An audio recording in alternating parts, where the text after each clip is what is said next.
Bayangkan, sebuah pasangan muda yang memilih untuk tinggal bersama tanpa adanya ikatan perkawinan. Bagi sebagian orang, itu dianggap sebagai urusan pribadi atau ranah pribadi, bagian dari gaya hidup modern. Tetapi di Indonesia, pilihan itu bisa berhadapan langsung dengan hukum pidana. Saya, Alivia Ramadita Marani, Taruni tingkat 4 Politeknik Mayaman Indonesia akan membahas mengenai pro dan kontra mengenai KUHP baru ini. Kenapa? Karena dalam KUHP baru ada satu pasal yang sangat krusial dan kontroversial, yaitu pasal kohabitasi. Pasal ini mengatur tentang hidup bersama sebagai suami istri tanpa adanya perkawinan. Kehadiran pasal ini memunculkan gelombang pro dan kontra di masyarakat. Ada yang menganggapnya penting untuk menjaga moral bangsa, dan ada juga yang menilainya sebagai bentuk intervensi negara terhadap ranah privat negara. Secara sederhana, pasal kohabitasi menyatakan bahwa seorang laki-laki dan perempuan yang hidup bersama layaknya sepasang suami istri tanpa ikatan perkawinan dapat dipidana. Pasal ini bukan muncul begitu saja. Latar belakangnya berangkat dari semangat pembaruan hukum pidana nasional. KUHP lama adalah warisan kolonial Belanda yang banyak sekali dinilai tidak sesuai lagi dengan kepribadian bangsa.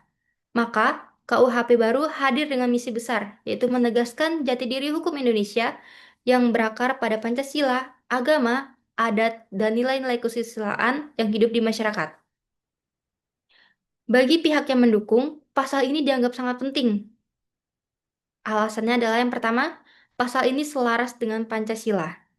Pada sila pertama, ketuhanan yang Maha Esa mengajarkan bahwa kehidupan masyarakat di Indonesia harus berlandasan agama atau ajaran agama. Hampir semua agama di Indonesia dengan tegas melarang hubungan laki-laki dan perempuan di luar ikatan perkawinan. Karena itu, pasal kohabitasi dipandang sebagai wujud nyata penerapan sila pertama dalam hukum pidana. Adapun alasan yang kedua adalah pasal ini mencerminkan kepribadian bangsa Timur. Bangsa kita menjunjung tinggi sopan santun, kesusilaan, kehormatan keluarga. Dalam budaya ketimuran, pernikahan bukan hanya soal hubungan dua orang, tapi juga penyatuan dua keluarga besar yang dilandasi tanggung jawab moral. Hidup bersama tanpa perkawinan atau pernikahan dianggap menyalahi adat ketimuran dan wajar jika negara hadir untuk menegaskannya. Adapun alasan yang ketiga adalah pasal ini konsisten dengan hukum perkawinan yang berlaku di Indonesia. Undang-Undang Nomor 1 Tahun 1974 tentang perkawinan dengan jelas menyatakan pada pasal 2 bahwa perkawinan adalah sah apabila dilakukan menurut hukum masing-masing agama dan kepercayaannya.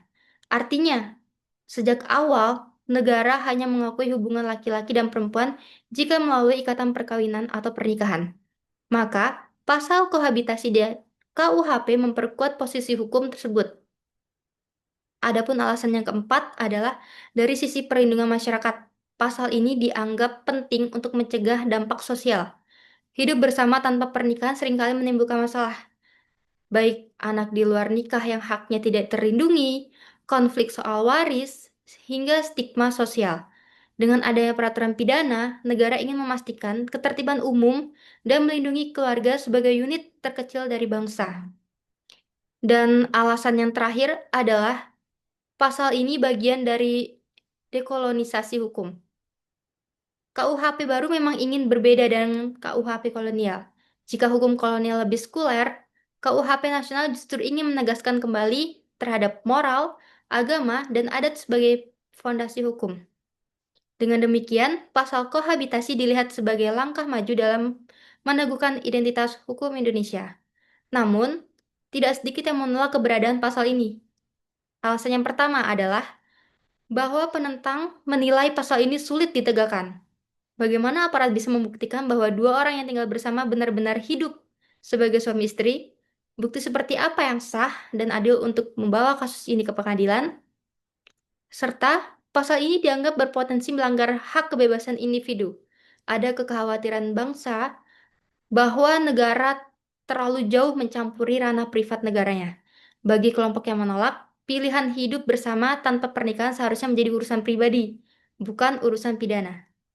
Serta, pasal ini dinilai rawan disalahgunakan. Bisa jadi dijadikan alat kriminalisasi atau dipakai untuk menekan kelompok tertentu.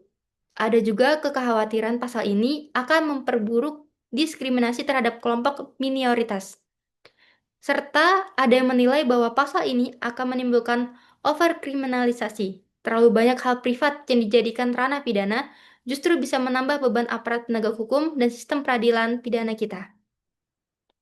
Dari sini kita bisa menilai bahwa pasal kohabitasi di KUHP baru memang menghadirkan dilema.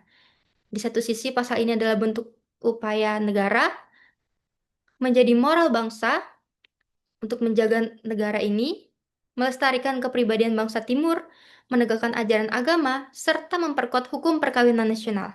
Tetapi di sisi lain, ada kekhawatiran besar bahwa aturan ini terlalu masuk ke ranah pribadi, sulit ditegakkan, dan berisiko disalahgunakan.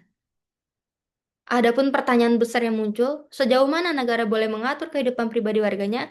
Apakah demi menjaga kesusilaan, pasal ini memang perlu ditegakkan atau justru akan membawa lebih banyak persoalan baru di masyarakat? Bagaimana menurut kalian? Apakah pasal kohabitasi ini langkah maju untuk bangsa atau sebaliknya dikaji ulang?